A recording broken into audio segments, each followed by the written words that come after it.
안녕하세요. 고넬리아 선교사입니다. 오늘은 특별하게 성령으로 충만함이라는 제목으로 같이 은혜를 나눴으면 합니다. 기존에 제가 NIV 성경으로 강의를 하였는데 오늘은 특별한 시간이 되겠습니다. 이 성령으로 충만해짐 이 과정은요, 두나미스 훈련 과정에 제가 3개월 동안 참여를 하였는데 이제 마지막 시간으로서 이 강의를 하면서 제가 이제 끝내는 그러한 훈련 과정이 되겠습니다. 성령으로 충만해짐을 통해서 여러분들이 은혜를 나눴으면 좋겠습니다.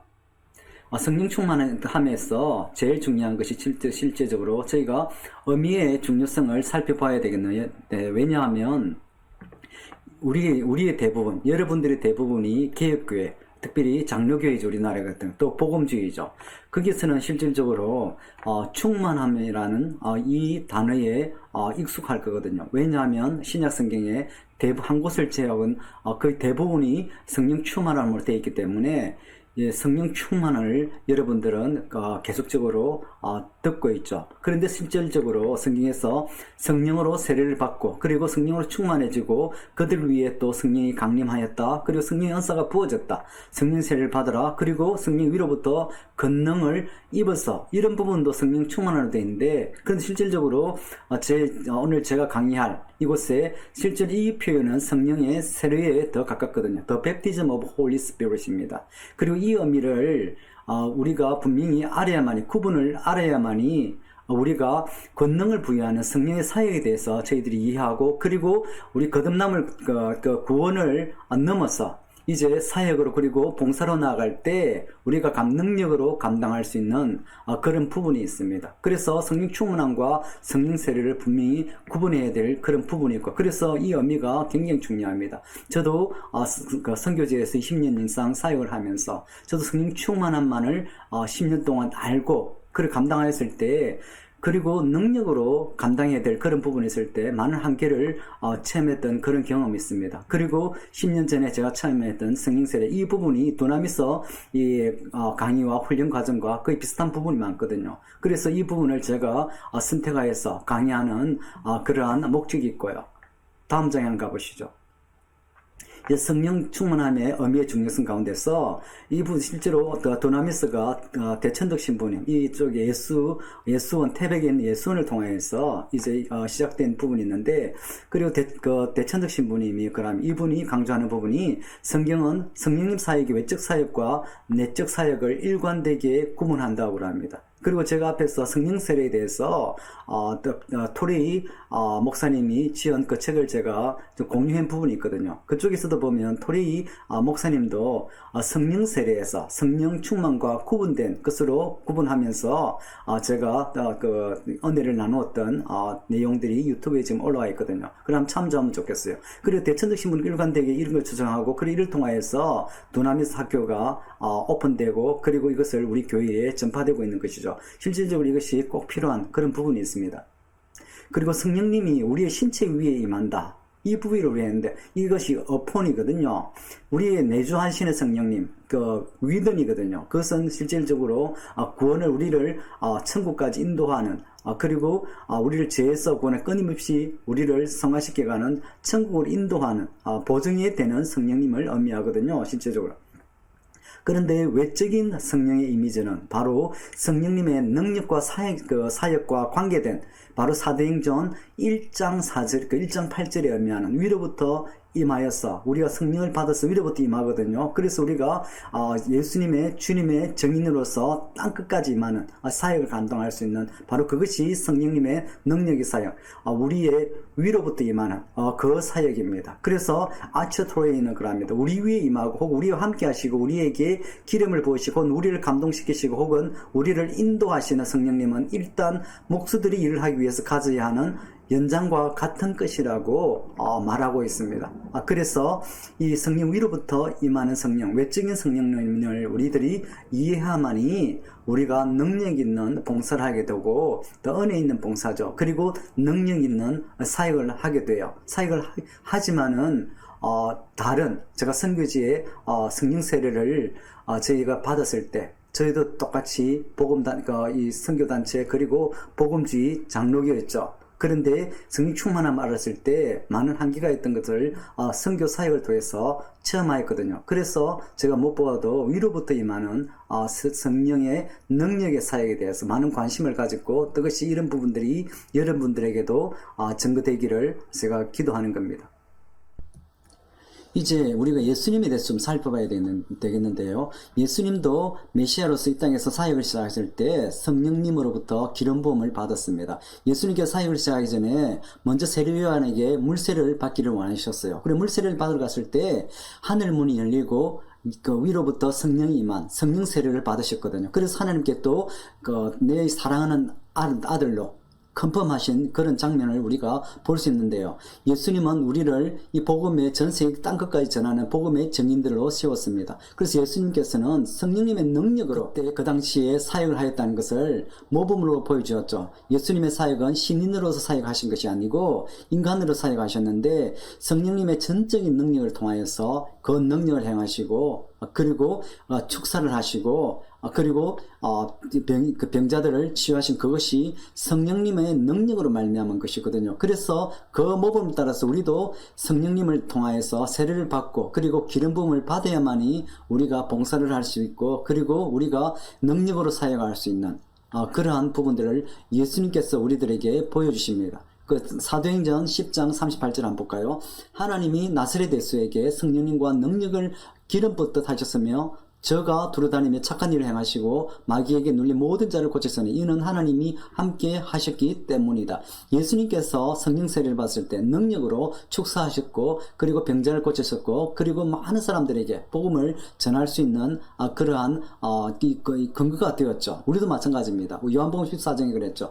예수님께서 성령에 대해서 말씀하실 때, 우리가 성령 세례를 받을 때 우리가 예수님과 같은 일을 할 수 있고 더 예수님보다 더 큰 일을 할 수 있다고 요한복음 14장에 말씀을 하시잖아요. 그래서 우리도 마찬가지로 우리가 이 성령 사역자, 복음의 능력의 사역자가 되기 위해서는 필히 성령 세례를 받아야 되고 기름 부음을 받아야 됩니다. 이는 위로부터 임하는 능력의 성령 세례가 되겠습니다. 우리 다음 장 한번 볼까요?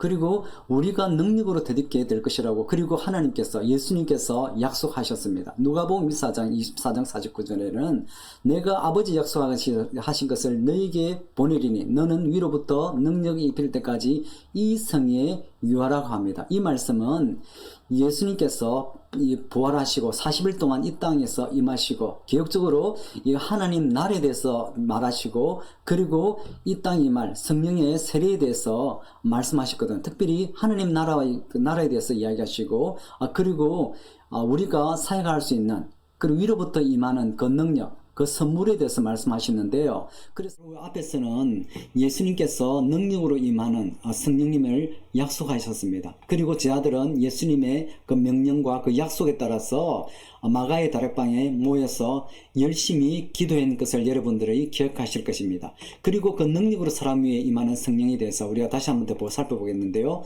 사도행전 1장 8절 예수님께서 승천하시기 전에 주신 말씀입니다. 오직 성령님이 너에게 임하시면 너희가 권능을 받고 예루살렘과 온 유대와 사마리아와 땅까지 이르러 내 증인이 되리라. 이 말씀은 너보다 여러분 우리가 잘 아는 말씀이거든요.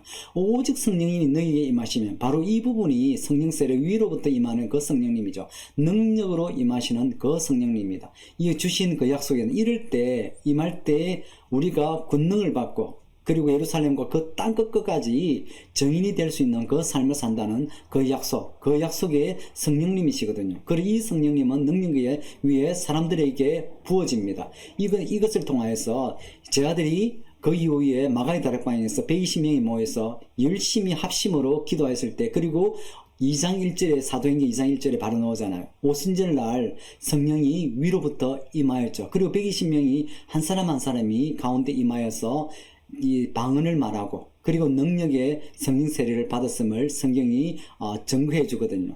그리고 사도행전 10장 45절에는 뭔가 그 고넬로의 이방인 가운데, 이 가정 가운데 임한 성령님을 보이는데요. 이방인 가운데 예수님께서 베드로에게 성령님이 임하여서 보자기 사건을 통하여서 고넬로에 가서 말씀을 전하는 그 장면이 나옵니다. 그리고 그 성령님의 명령대로 그리고 고넬료 집에 초청대로 가서 말씀을 전할 때 말씀을 전하는데 위로부터 성령이 임하여서 거기 있던 모든 가족들이 방언을 많은 이방인의 첫 개종자들이 방언을 많은 이거는 일반적으로 성령 충만과 성령 대세례가 고넬료 집에서는 동시에 일어났다고 일반적으로 말하거든요. 그래서 성령의 능력이 사람의 위에서 부어졌습니다. 하물며 그 시대는 이방인에게는 실제로 이방인은 이 구원을 받을 자격이 없다는 그런 시대에 있는데 성령이 임하였을 때 약속대로 이방인에게조차 임하는 그러한 역사를 우리가 볼 수 있겠습니다. 그리고 우리 다음에 우리가 볼 수 있는 것이 성령님이 우리 신체 위에, 우리 어폰입니다. 위에 임하는 외적인 이미지들인데요. 이 이미지들은 구약에서도 동일하게 임하는 것을 우리가 보는데 어떤 구약의 패턴인가 하면 성령님이 감림하시는데 그런데 그 감동하시는데 우리가 특히 보면 사사를 통하여서 우리가 사사 중에서도 특히 삼손을 기억합니다. 위로 성령이 임하였을 때 능력이 힘이 생기고 그리고 블레셋을 무찌르는 그런 장면들을 보게 된 그 패턴이라는 게 개혁적으로 임하여서 있는 게 아니고 그 성령의 능력이 임할 때 하나님의 능력이 임할 때 그리고 또 이 권능으로 사역할 수 있고 또 없어져버리고 그런 것들이 반복되는 구약의 방식이 있거든요. 동일하게 위로부터 임하는 그 성령님도 동일하다는 겁니다. 개혁적으로 지속적으로 되는 게 아니고 이 개혁적으로 왔다 갔다 하는 능력이 임할 때 성령 위로 임할 때 권능으로 사용할 수 있고요. 그리고 일시적으로 또 없어져 버리는 그러한 패턴을 볼 수 있습니다. 그것이 위로 임하는 성령님의 어떤 특징, 구약의 패턴과 따르는 부합한 그런 것을 볼 수가 있고요. 그리고 성령의 위로부터 임하는 성령님의 능력의 권능의 어떤 특징을 우리가 볼 수 있는데요. 성령님이 우리 신체 위에 임하는 그 임하는 이 이미지들은 외적인 이미지들입니다. 그리고 대부분 경우에 행동이 뒤따라오거나 다음과 같은 구약의 패턴에 부합되는 것을 볼 수 있거든요. 구약의 특히 사사 중에서 우리가 잘 아는 삼손을 우리가 좀 보면요. 삼손이 위로부터 능력이 임했을 때 권능으로 벌새꾼을 쳐부수는 그런 장면을 봅니다. 그래서 성령님의 그 능력, 권능이 임할 때 그런 사역을 감당할 수 있거든요. 그래서 계속적으로 반복하여서 일어나는 그런 특징들을 우리가 볼 수 있겠습니다. 그리고 동일하게 이 신약 성경에서 일어나는 성령 세례의 특징 그리고 정인으로서 감당할 때 그 특징도 구약의 패턴과 부합됨을 우리가 볼 수 있거든요. 그래서 우리가 실질적으로 지치지 않고 우리가 사역을 감당할 수 있는 그런 그 근거가 이유가 됩니다. 그래서 신약 성경의 사람들을 위해 임하시는 성령 또한 단기적이고 일시적이라고 할 수 있거든요. 그래서 많은 기도가 필요하고요. 그리고 하나님 앞에 우리가 거룩하게 살아야 되는 그리고 주님과 인격적인 깊은 관계성이 필요한 그런 부분이기도 합니다. 그리고 우리가 두 번째 살펴봐야 될 것이 우리 성령님 안에 우리 계속적으로 제가 말한 위던입니다. 내주하시는 성령, 위로부터 우리 임하는 성령님에 대해서 성령 세례에 대해서 또 능력으로 임하는 그 성령님에 대해서 제가 많이 설명하였거든요. 이제 성령 충만 중에서 우리 안에 거하는 성령 충만에 대해서 좀 살펴봐야 될 부분이 있는데요. 그 성령님이 우리 안에 내주하신다는 것이 어떤 것인가, 어떤 이미지가 있는 것인가 우리가 한번 보면 이 대천덕 신부님은 그 말씀합니다. 성령이 한 사람의 속사람 안에 거한다는 것은 분명한 측면에서 성령이 말할 때 그런 후에 구원과 성품과 열매 맺음과 생명 하나님의 뜻을 아는 지혜와 그것을 행하는 의지에 대해서 이야기한다는 것은 그거거든요. 이것이 내주하는 성령, 우리 구원과 관계되고 그리고 성령의 열매, 즉 말하면 성화와 관계된 것임을 우리가 알 수 있거든요. 아까 앞에서 말했지만은 위로부터 임하는 성령은 능력의 성령입니다. 능력을 통하여서 우리가 사역할 수 있습니다. 그리고 내주하시는 성령님을 통하여서 우리 구원의 보증이 되시는 그 성령의 감을 통하여서 그리고 성화되어가는 그러한 성령님의 특징들을 우리가 보여주는 것입니다. 성령님 우리 안에 가는 그것에 대해서 한 가지 좀 더 살펴보면요. 내주하시는 성령님의 이미지를 담고 있는 성전 구절에 대해서 좀 잠깐 살펴보면 에스겔서 말씀 36절에 보면 내 신을 너희 속에 두어 너희로 내 율례를 행하게 하리니 너희가 내 규례를 지켜 행할지라 그랬고요. 그리고 또 우리 고린도후서 1장 22절 보면 제가 또한 우리에게 인치시고 보증으로 성령님을 우리 마음에 주셨다고 그랬습니다.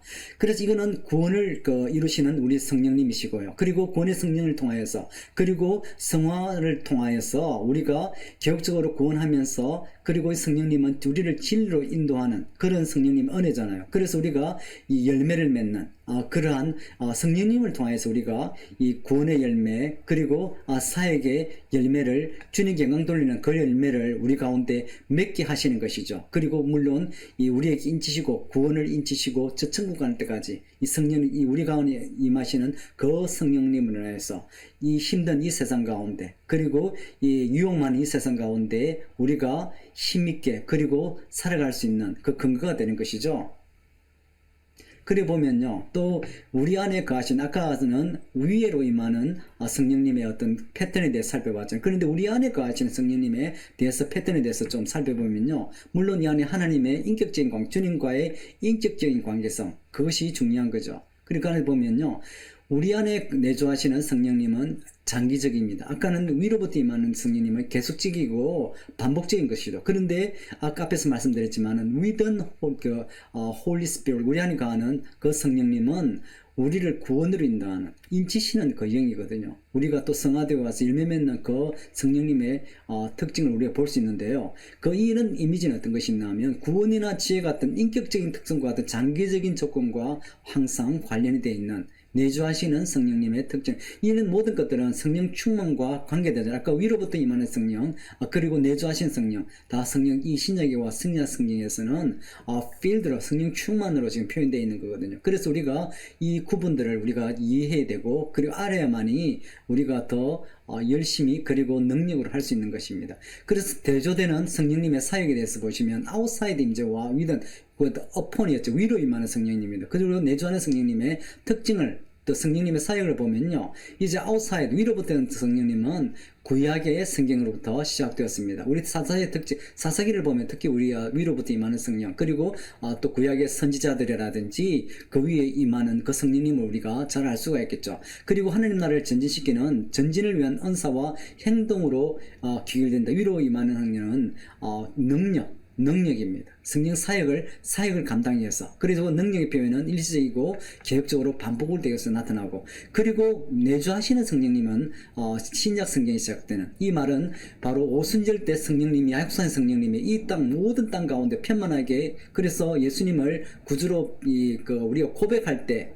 우리 가운데 성령이 임합니다. 물론 성령님을 통하여서 우리가 예수를 주로 고백할 수 있는 그 부분이죠. 그런데 무엇보다 중요한 것은 우리가 죄를 고백하고 그리고 예수님을 구주로 영접할 때 그 증거로 성령님이 우리 안에 임하고, 그리고 그 보증으로서 우리가 천국 갈 때까지 진리의 영으로서 인도하시는 그 성령님입니다. 그래서 변화된 성품의 열매와 하나님과의 관계성, 그리고 이 성령님을 통해서 우리가 깊은 관계성을 맺을 수 있는, 그래서 우리가 성령 충만함이 필요합니다. 그리고 이 내주하신 성령님은 영속적이고 지속적인 우리가 아는 보증으로 거하시는 내주하시는 성령님의 사역, 그 특징을 우리가 볼 수 있겠죠. 이제 이번에 지금 이 강의에서 우리 살펴볼 것은 용어에 대한 문제인데요. 이미 앞에서 그 강의 시작할 때 살펴봤거든요. 그래 다시 한 번 더 보면요, 성령을 받는다, 그리고 성령으로 충만해진다, 성령으로 세례를 받는다. 왜냐하면 신약에 그랬지만 우리가 일반적으로 성령 충만함만을 우리가 장로교에서 그리고 복음주의 교회에서 익숙된 그 용어거든요.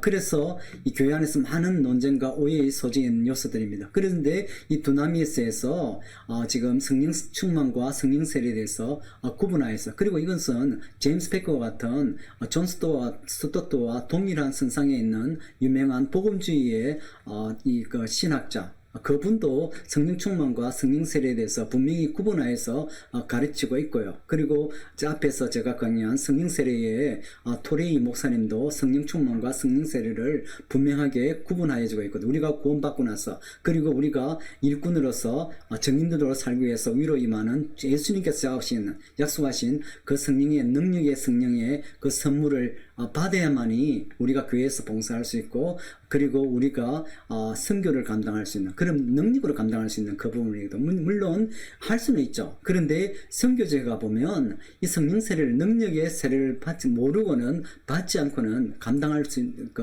없는 부분들이 너무나 많습니다. 제가 사역을 했을 때 그런 철저히 경험하였던 그런 부분이거든요. 저도 복음주의 교회에서 성장하였고 장로교회에서 성장하였지만은 우리가 성령 충만과 성령 세례를 분명하게 구분해야 될 부분, 제임스 패커가 주장하는 성령 충만과 세례를 분명히 구분하는 그 존 스토트와 동일한 선상에 있는 그런 권위 있는 성경학자이기 때문에 우리가 또 주장할 수 있는 그런 부분들이 있어요. 그런데 우리는 인정합니다. 교회 안에서 많은 논쟁과 오해의 소지가 있다는 것을 우리가 알거든요. 그렇지만은 우리가 충만과 세례를 능력으로 봉사하고 능력으로 사역하기 위해서는 이런 부분 위로부터 임하는 능력의 세례를 성령 세례를 알아야 되는 거죠. 그래서 내적인가 외적인가 아니면 양쪽 다인가 이런 부분들이 우리가 좀 이해하고 아는 부분들이 진짜 중요하거든요. 우리가 이스라엘이 왜 멸망당했습니까? 제가 호세아서 강의했지만은 하나님 아는 지식이 없어서 이스라엘 백성이 멸망하였거든요. 동일합니다. 사역에서 믿는 믿음으로써 위로부터 임하는 능력이 없으면 성령 세례를 알지 못하고는 우리가 이 사역에서 능력으로 사역을 감당할 수 없습니다. 이제 성령을 받는 데 대해서 한번 살펴보시죠. 우리 성령 받는 receive the Holy Spirit입니다. 우리가 대표적으로 알고 계시는 것이 사도행전 1장 8절에 성령이 너에게 임하실 때 receive거든요. receive Holy Spirit. 그럴 때 우리가 증인이 된다고 하거든요. 성령이 임할 때 우리가 예수님의 증인, 땅끝까지 증인하는 증인이 되는데, 그래서 이 성령을 받는 컨텍스트에 어떤 의미들이 있는가를 보면, 특히 그것 보면 성령님의 외적인 역사 아니면 내적인 역사에 속하는가, 그리고 또 이 모두에게 또 속하는가, 또 성령님의 사역을 총체적으로 묘사하기도 하는가, 이에 대해서 우리가 좀 더 살펴보았으면 좋을 것 같아요. 성령을 받는 데 대해서 지금 살펴보고 있는데요. 능력으로 임하심에 대해서 보면 좋은 문맥이 한 가지 있습니다. 빌립이 사마리아에서 전도한 설교한 부분이 문맥상으로서 성령을 받는 데 대해서 어떤 부분에 해당되는가를 우리가 좀 살펴보면 잘 이해할 수 있어요. 그 예루살렘 교회에 큰 핍방이 스데반의 순교 위에 닥쳤습니다. 그럴 때 사도들을 제외하고서 모두 이방 땅으로 다 흩어졌거든요. 그리고 제일 첫 번째 8장에 제일 첫 번째 7집사 중에서 한 명인 빌립이 사마리아에서 설교를 합니다. 그럴 때 축사가 일어나고요. 병든 자들이 치유하면서 큰 역사가, 은혜의 역사가 사마리아 땅에 임하였습니다. 그래서 8장 12절에 보면 빌립이 하나님 나라와 예수 그리스도의 이름에 관해서 전도할 때 저희가 믿고 그녀가 다 세례를 받았습니다. 그런데 이 세례를 받았다는 중에서 이것은 완전하지 않거든요. 왜냐하면 그 다음 장에 우리가 볼 수 있는데 이 사람들은 구원을 받았습니다. 그런데 다음에 보면 좀 예를 들면 좋은 예라는 이유가 알 수 있겠어요.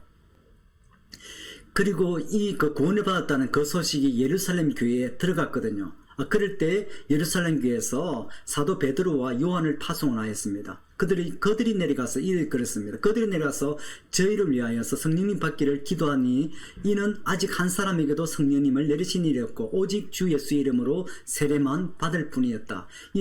그 빌립이 이 사마리아 땅에서 복음을 전하였는데 이런 일이 있었다는 것을 사도행전 8장은 설명하는 거거든요. 그래서 두 사도가 사도 베드로와 요한이 저희들에게 안수하여서 기도하는 장면이거든요. 그럴 때 이 사마리아 땅에 바로 오순절에 이스라엘의 유다 땅에 임한 그 성령님이 이방 땅인 사마리아에도 임하였습니다. 그래 이미 그들은 개심한 사람들이 있지만 지금 능력으로 증가하도록 성령님이 그들에게 임한, 그래서 앞에서는 불완전한 경험이 있지만은 위로부터 이들이 성령을 받았을 때 이제 완전한 경험을 우리가 사도행전 8장 말씀을 통해서 빌립이 사도행전에서 사마리아에 전도한 이 예를 통해서 우리가 이해할 수 있는 그런 부분들이거든요. 그리고 성령을 받는 내주하시는 성령님에 대해서 한 예를 문맥 컨텍스트이죠. 그것을 보면 우리의 예수님을 우리 가운데 위든입니다. 소유하는 그런 부분들을 예를 들고 있는데요. 이 예를 들면 여러분도 잘 이해할 수 있을 것이요. 만일 나에 속한 하나님의 영이 나의 속에 하나님의 영이 거하시면 너희가 육신에 있지 아니하고 하나님의 영 안에 살고 있고 누구든지 그리스도의 영이 없으면 그리스도의 사람이 아닙니다. 로마서 8장 9절에 우리가 너무나 잘 알죠. 너희는 다시는 무수하는 종의 영을 받지 아니하고 양자의 영을 받음으로 아버지라고 부르짖을 수 있는 로마서 8장의 말씀입니다. 그 사도 바울이 전한 그 8장 말씀이거든요. 양자의 영을 받을 때 바로 이 영은 무슨 영이 우리 삶을 변화시킵니다. 이를 그 성령이 우리를 임하여서 우리가 회개할 때 예수님을 우리 구주로 고백하고 우리가 이제 그 구원을 받는 것이죠. 이것이 성령님의 내적 사역에 속한 것이거든요. 그리고 이것이 행동을 위한 능력이 아니라 하나님과의 관계를 위한 성령님의 사역을 알 수 있거든요. 이것이 위든 내주하시는 성령님, 그리고 우리가 내주하시는 성령님을 받는 그런 예라고 할 수 있겠습니다.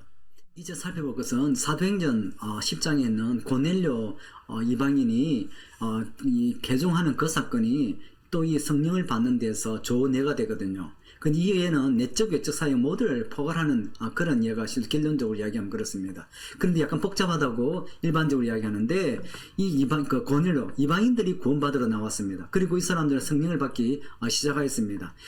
베드로가 그 고넬료의 초청을 받고 갔잖아요. 물론 보자기 그 사건을 통하여서 성령님께서 이방인의 집에 가려고 그러죠. 이때는 아직까지 구약의 그 영향을 받았기 때문에 이 사람 부정한 이방인의 집에 가는 걸 금지되어 있고 그리고 꺼렸습니다. 그런데 성령님에 가렸기 때문에 베드로가 이제 그 성령님에 순종하여서 이방인인 고넬료 집에 갔습니다. 그럴 때 성령의 말씀을 듣는 모든 사람들에게 설교를 하였습니다. 그리고 내려오는 것을 베드로가 경험하거든요. 그래서 베드로와 함께 온 할례 받은 신자들이 이방인들에게 성령님이 부어주시는 것을 인하여서 놀랐습니다. 이를 베드로가 이야기합니다.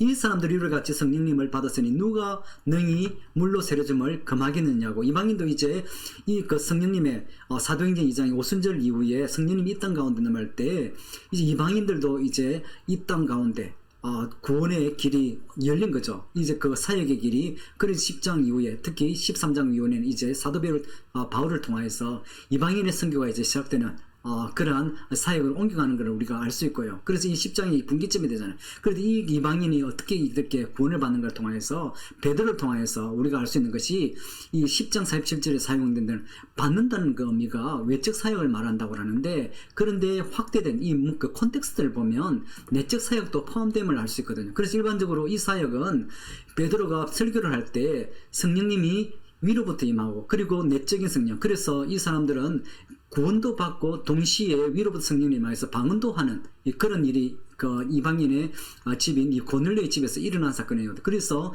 일반적으로 이 이방인의 내적 외적 사역 모두 일어났던, 그리고 동시에 일어났다고 하는 그 사역의 본보기가 이방인 그 고넬료의 집에 일어났던 일입니다.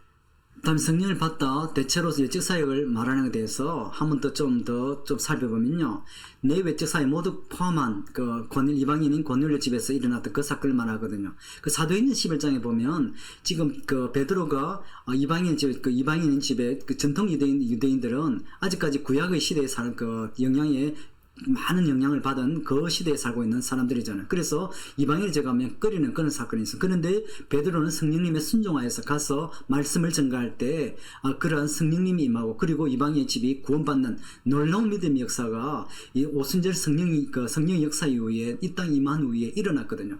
그래서 지금 사도행전 11장 보면 예루살렘 교회가 난리 난 겁니다. 왜냐하면 전통 유대인들은, 그리고 이 현재 예루살렘 교회에 믿는 그리스도인들은 실제적으로 전통 유대인들이 이제 들어와서 개종한 그랬거든요. 그 사람들은 아직까지 할례 받은 자들이고 율법도 가져야만이, 율법을 따라야만이 구원받는 사람들이 태반으로 존재하거든요. 그래서 사도 바울이 복음을 전가할 때 예루살렘에서 많은 사람들이 가서 예수님을 믿어야 되지만 율법도 지키지 않는 그런 문제들이, 할례의 문제들이 끊임없이 나타났습니다.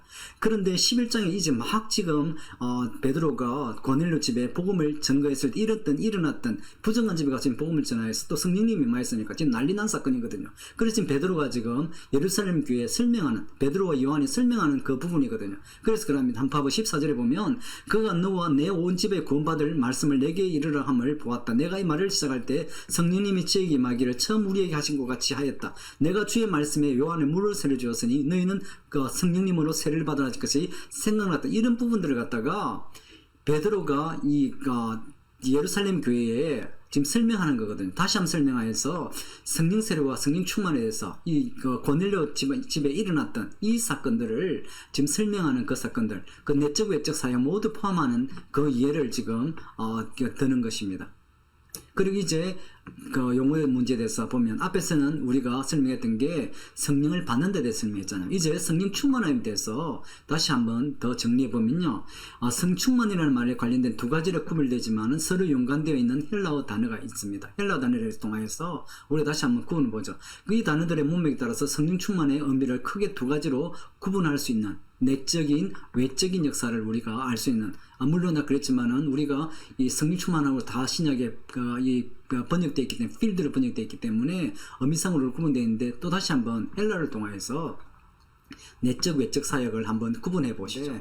헬라어 성령 충만 헬라 플레토는 여기서 말하는 그 구약에서 말하는 일시적이고 반복적이고 그리고 계속적인 그런 단기적이고 일시적으로 나타나는 그 역사 구약의 패턴을 따는 외적 위로부터 임하는 외적인 역사를 플레토라고 지금 표현되거든요. 그리고 플레토로 나타나는 것이 바로 성령 충만으로 되지만은 이것이 위로부터 임하시는 성령에 대해서 이야기합니다. 그 예를 보면 엘리사벳 누가복음 1장 말씀 보면 엘리사벳과 마리아의 이야기가 나오는데 성령의 충만함을 입어 엘리사벳이 큰 소리로 불가라할 때 이 충만함은 헬라어로 플레토 위로부터 임하는 성령님 어폰이 되겠습니다. 그리고 사가랴도 마찬가지입니다. 성령의 충만함을 입어 예언을 하였는데 이것도 헬라어로 플레토로 임하는 성령에 대해서 설명하였거든요. 그렇지 물론 앞에 그랬지만은 구약의 사람들에게 임하였던 성령의 계속적이고 그리고 일시적인 그 성령의 역사를 우리가 볼 수 있겠어요. 그리고 또 볼 수 있는 것이 사도행전 2장에 나오는 플레토는 보면 저희가 다 성령님의 충만을 받고 성령님이 말하게 하심에 따라 다른 방언으로 말하기 시작할 때 그럴 때 이 성령 충만을 임하시는 성령부터 위로부터 임하는 성령님을 볼 수 있겠고요. 그리고 사도행전 9장에 보면 사도 바울이 그 보라신 예수님을 만나고 눈먼 사건이 이제 올라가죠.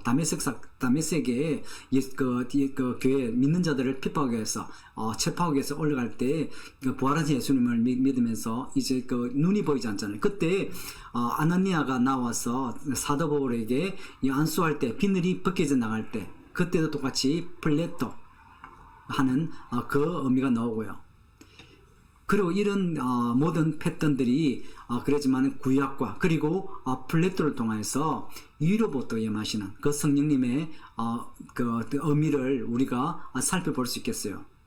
그리고 이런 성령의 충만한 방식, 은사와 능력이 나타난 구약에 임하시는 그 성령과 연속상의 있음을 보면서 우리가 열매 맺는 그 은혜로운 것을 볼 수가 있고요.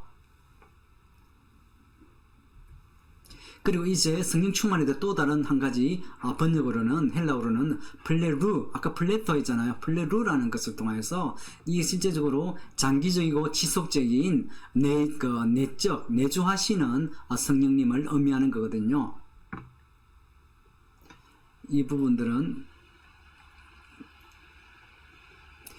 그 내적 성령 충만에 대한 내적인 역사에 대해서 한 예를 보면요. 누가복음 4장에 보면 예수께서 성령의 충만함을 입어 요단강에서 돌아오서 광야에 40일 동안 성령에 이끌리다. 성령님의 충만함을 입을 때 이게 플레로 돼서 내적인 내주하시는 성령에 대해서 알 수 있고요.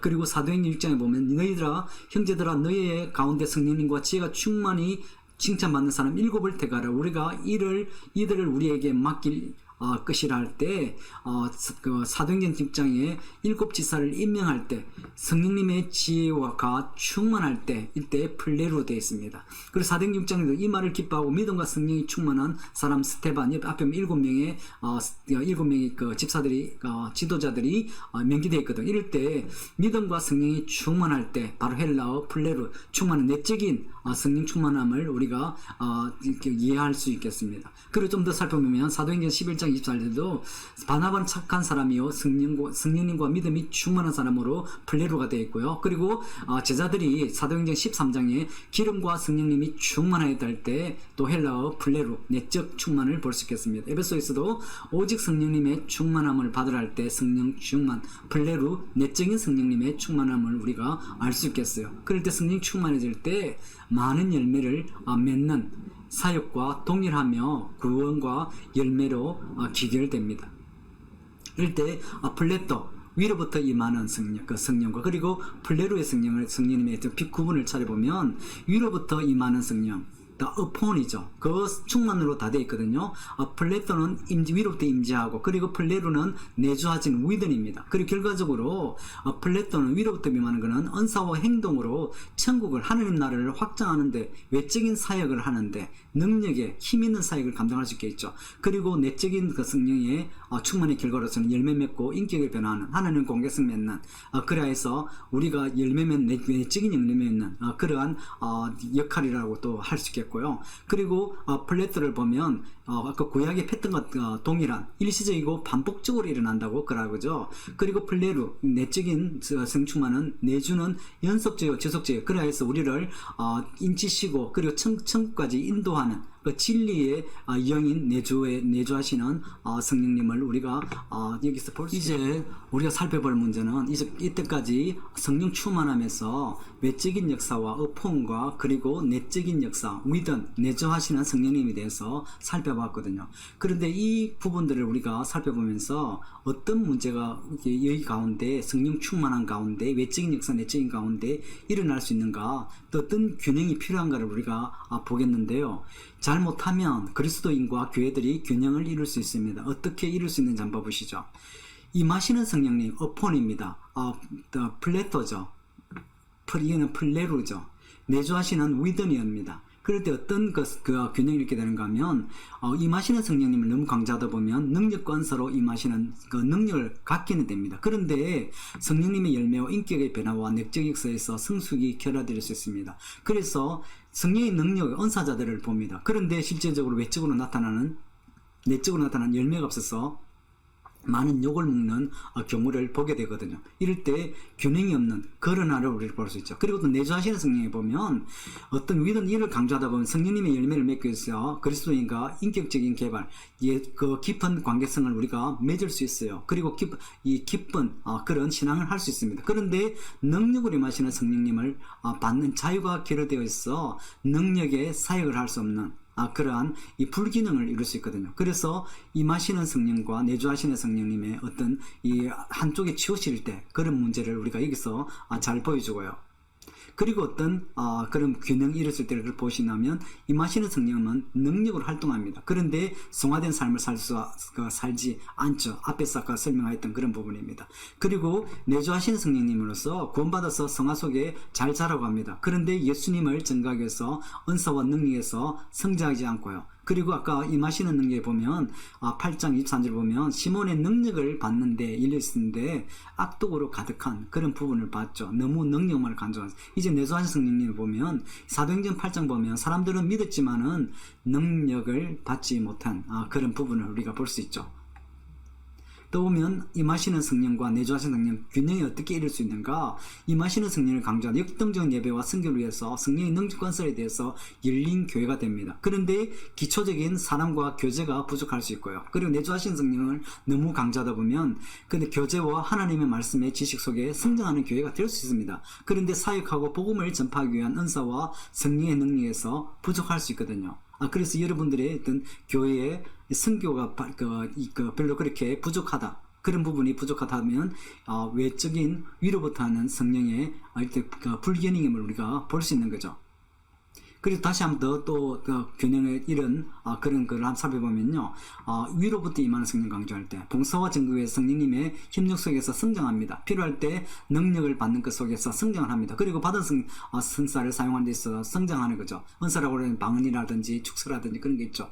그리고 내주하시는 성령님을 강조하다 보면 예수님 속에 자신의 의지를 복종시키기 위해서 성장합니다. 하나님의 말씀 안에서 성장을 합니다. 또 인격이 변화되고 성령의 열매를 맺습니다. 그런데 이런 것들이 또 봉사와 증거가 부족하고 또 임하시는 성령만 강조하다면 내적인 성장이 부족하고 그런 불균형을 우리가 알 수 있는 거죠. 그래서 이 균형을 갖다가 성령의 비전은 내주하시는 성령과 임하시는 성령, 성령의 열매와 성령의 은사를 모두에서 이제 균형 있게 성장하여서 이 완전한 나무가 되는 많은 열매들 선물들이 주렁주렁하죠.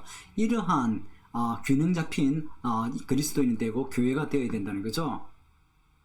그래서 사도행전 2장과 고린도 12장 보면 성령의 내적 사역과 외적 사역 모두에서 성장하게 됩니다. 사도행전 2장에 한번 읽어보면요, 이 41절에 보면 그 말을 받은 사람들은 세례를 받았는데 이날의 제자의 수가 3천이나 더하였습니다. 그리고 또 이것은 우리의 외적인 사역을 볼 수 있고요. 그 내적 사역 보면 사도의 가르침을 받아 서로 교제하며 떡을 떼며 기도하기를 전혀 힘쓴, 이것은 실제적으로 사도행전 2장 성령의 오순절이 임하고 나서 일어났던 이 내적인 역사, 외적인 역사의 어떤 균형을 보여주는 좋은 예라고 할 수 있거든요. 그럴 때 이 예루살렘 교회가 예수님의 복음 땅까지 전하는데 쓰임받을 수 있는 그러한 능력을 보여준 거죠. 그래서 성령님의 외적 역사는 사람마다 두려워하는데 사도들이 인하여서 기사와 표적이 많이 나타나는 거죠. 그런 이러한 교회가 우리 되어야 되는 거죠. 그래서 또 한번 봅니다. 외적 능력, 사도들만을 위한 것이 아니다는 것을 분명히 가르쳐 줍니다.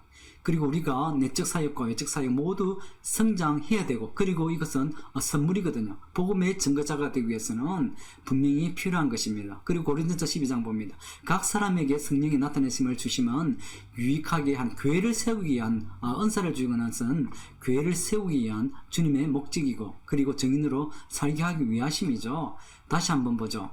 성도의 교제가 깊어집니다. 내적 외적 사역을 모두 성장해야 되는데 깊어집니다. 날마다 마음을 같이하여 성전에 모이기를 힘쓰고 집에서 떡을 떼며 기쁨과 순전한 마음으로 음식을 먹습니다. 그리고 또 나타나는 것이 은혜가 있는 예배입니다. 복음 전구와 선교 속에서 성장을 합니다. 하나님을 찬미하고 온 백성에게 칭송을 받는, 주께서 구원받는 사람들이 날마다 더하는 그러한 이 교회가 됩니다. 그래서 성령의 내적 사역과 외적 사역에 모두 성장해야 되는 균형 잡힌 교회가 되어야 됩니다. 그럴 때 너는 예루살렘과 유다와 사마리아에 이르러 내 증인이 될 수 있는 그런 역사를 우리가 감당할 수 있는 겁니다.